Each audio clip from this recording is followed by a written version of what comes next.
Okay, this is all the calculations for chapter 6. We're going to calculate the mean and the variance and standard deviation for these two portfolios. We've got a stock fund and a bond fund. And if you've been through the lectures, this should look familiar. We've got 4 scenarios: severe recession, mild recession, normal growth, and boom. And their respective probabilities are 5%, 25%, 40%, and 30%. So the stock fund has returns of a loss of 37%, a loss of 11%, gain of 14%, and a gain of 30% in the boom. Bond fund, a loss of 9%, 15%, your gain of 15%, gain of 8%, loss of 5%. So the expected return on the stock fund be written out like this: ER sub S, 0.05 multiplied by minus 37 plus 0.25 multiplied by minus 11 plus 0.40 multiplied by 14 plus 0.3 multiplied by 30.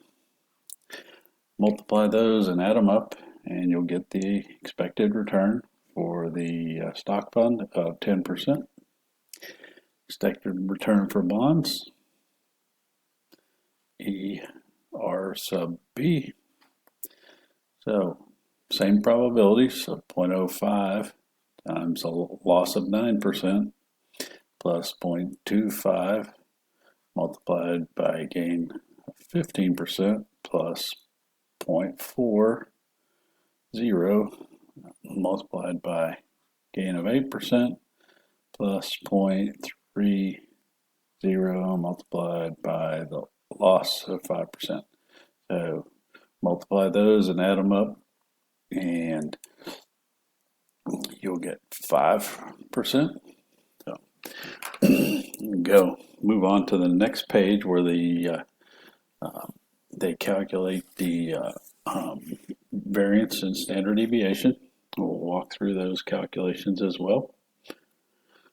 So variance for the stock portfolio, so that's sigma squared S is equal to 0.05 times, we go through each of the losses, we subtract the mean return. So we're getting the deviations from the mean is what we're calculating here. So 37 minus 10, we square that.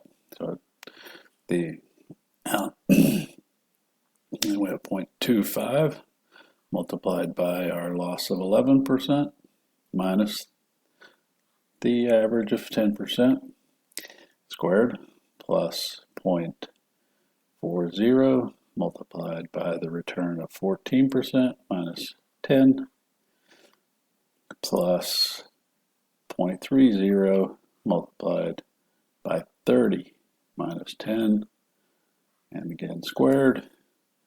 So they multiply those out, square them, and add them up, and you should get 347.1.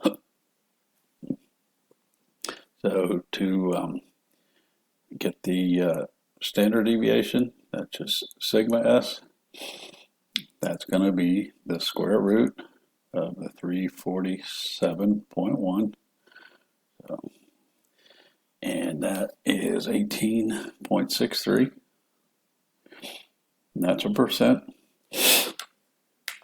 So now for the bond fund, so just go through the same process.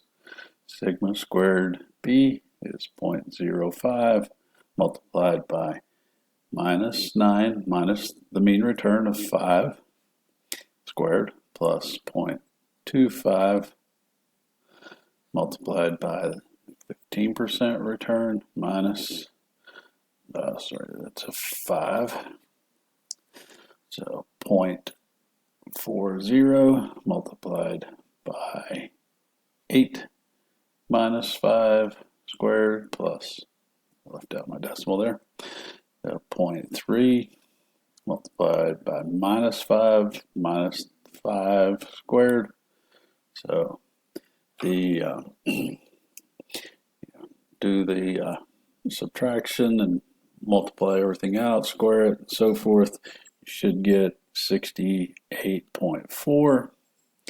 So the standard deviation is going to be the square root of 68.4, which is 8.27.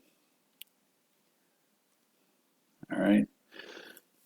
So we'll use these calculations as we move forward, and the other calculations, they'll actually simplify some of the calculations. So go through those in the next lecture.